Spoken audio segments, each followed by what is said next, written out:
Yo, what's up mga kaibigan? Nali na tayo magkwentuhan. Sa ngayon nga, ang Warriors ay nasa 10th seed ng West at sa talo nila kahapon laban sa Pelicans ay sinayang nila ang tsansa na maging ang 8th seed. Kung nanalo nga sila ay sila sana magdidikta ng pwestuhan dahil sa tiebreaker advantage sila over Lakers. Ganun pa man, ito sila ngayon. Ang tanging tsansa ng Warriors na umangat sa 8th seed ay kung parehong matalo ang Lakers at ang Kings sa kanilang final game.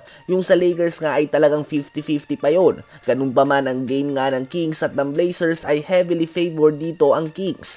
Kaya naman dahil sa maliit lang nga ang tsansa ng Warriors sa makaabot sa 8th seed, plano na ni Coach Steve Kerr na ipagpahinga ang kanyang mga veterans sa game laban sa Utah Jazz. Ang kanyang post-game interview mga kaibigan ay sinabi niya nga dito na mas interesado siya na maging handa sa play-in o playoffs kaysa sa isugal ang kanyang mga players at tumasa na matalo ng 14th seed Blazers ang Kings. Habang si Curry naman ay sinabi na hindi pa nga daw nila ito na pag-uusapan at hindi pa sila nagdidesisyon. Interesting move nga para sa Warriors kung sakali.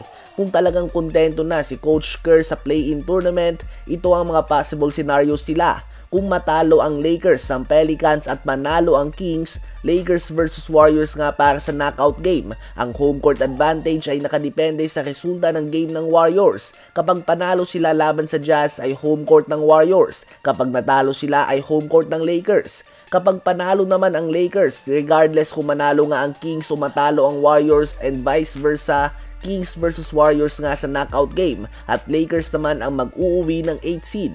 So ayun nga po mga kaibigan, sa ngayon ay mukhang tinatanggap na ni Coach Steve Kerr na sila ay patungo na sa knockout game dahilan para ipagpahinga niya sila Stephen Curry. Ano ba masasabi nyo tungkol dito? Habang tumungo naman tayo sa New York Knicks, nakikita nga ng lahat ang success ng team na ito despite the injuries. Ngayon nga ay pantay sila ng Bucks sa record na 49 wins and 32 losses. Kung may papanalo nila ang game kontra sa Bulls at matatalo naman ang Bucks laban sa Magic, sila ang magiging number 2 seed sa East. Ang team na ito ay very familiar nga mga kaibigan, lalo na si Coach Tom Thibodeau nga ang kanilang coach. Ang coach noon ng MVP Derrick Rose at ng number 1 seed Chicago Bulls sa Eastern Conference na pinahirapan ng Miami Heat Big 3 noon.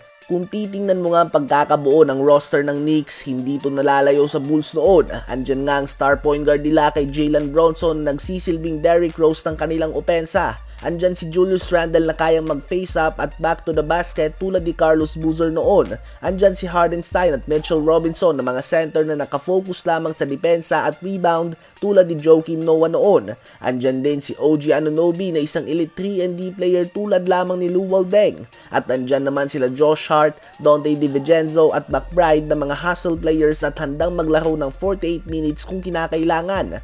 Madalas nga mga kupunan ay bumubuo ng team na nakapalibot sa kanilang star player. Well, ang Knicks nga ay bumuo ng team na gusto ni Coach Tom Thibodeau at ngayon nga ay susubukan niyang gamitin ulit ang formula na ginamit niya noon sa Bulls at ginawa niya lang ito na medyo modernized. Hindi man sila maging successful ngayong season, ngunit tiyak nga na aabangan sila sa mga susunod. Ano ba masasabi niyo tungkol dito?